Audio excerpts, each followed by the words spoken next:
Eager to seize the momentum after his primetime speech, the president gave an encore today to a room full of nurses.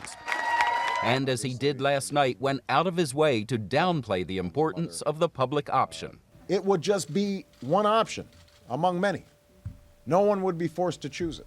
The president is showing the way forward, according to Senator Max Baucus. The president's speech kind of breathed new life into what we're doing, because this is basically what our proposal is. For months, Baucus has been working on a bipartisan plan that would offer coverage to the uninsured through private cooperatives instead of a government option. Last night, the president said he's open to that idea.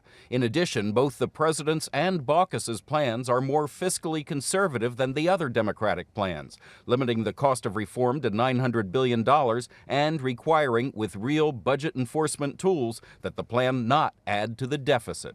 We're very close to being in sync here. Even Speaker Nancy Pelosi is now showing flexibility on the public option. Here she was just 2 days ago after meeting with the president. I believe that a public option will be essential to our passing a bill. Today, a very different tone.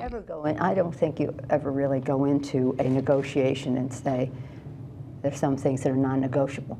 That's an encouraging signal to more than 24 conservative House Democrats who've threatened to vote against reform if it includes a public option. One more sign that the president's top target is now moderate Democrats. He invited more than a dozen of them to the White House today to talk about health care.